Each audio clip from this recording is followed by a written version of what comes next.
So here's a subject we really need to discuss. This, and this is liable to be volatile. There's a lot of people that unfortunately are going to get their feelings hurt, not so much because of any objective thing, but because they're emotionally attached to specific ways of training, specific experts that taught them this, or even the devices that they've been suckered into buying. And where I'm going with this is this idea of wobble, this idea of unstable things being the best way to train. Not just a way, with a specific set of responses and adaptations that can be useful at some point in progression, typically not at the beginning, side note, but not just a way to train, but the best way to train. I want you to think about this. Let's back up for a second, because I see people all the time, for example, there's BOSU classes, group exercise, where we're always just looking for another device that's magic. And somehow we always do think it's the device that provides the thing. Like, won't this device make me balance better? Yeah, if you take the device and rub it on you, it's going to make you balance better. It's always what you do with the device. It's not the device itself. So we have these BOSU classes, and people have weights in their hand. Because they have weights, some 3-pound dumbbell, they think they're strengthening. And they're going on and off of this BOSU. They're doing lunges on the BOSU. So their foot's going all over the place, their ankle's going all over the place, their knees going all over the place while they're on this BOSU. And that's supposed to be inherently better, neurologically challenging, better for stability. And we don't even know what any of those words really mean, because what you're looking at is gross stability. You're not improving intra-joint integrity with those activities that are wobbly and require a gross motor control of center of mass over wobbly base of support. In fact, what we're doing is diminishing the potential strength gains.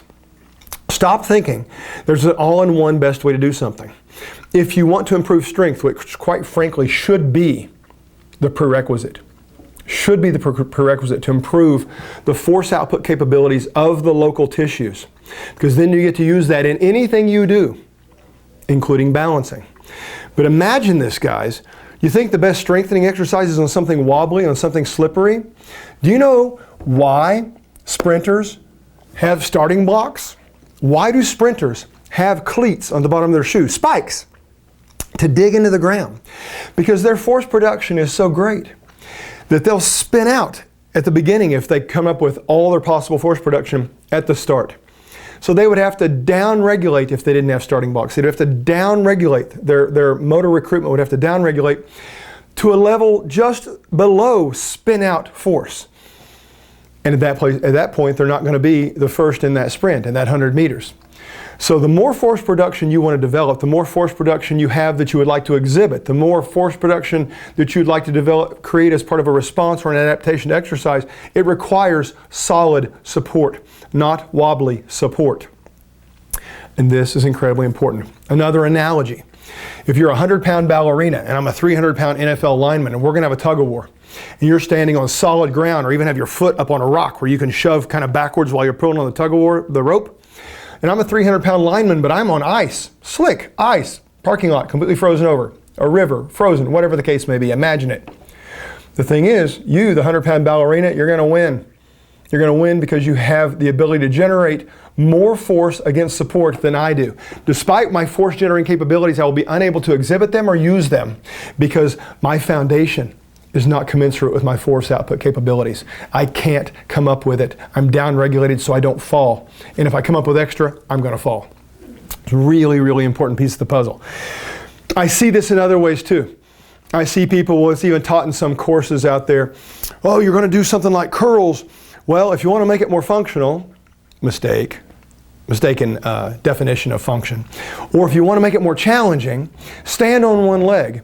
Well, wait a minute, what was the goal of the curl? Because standing on one leg, diminishing your true external support is going to downregulate your force output. And yes, it makes it harder, but not in a direction consistent with a strengthening exercise.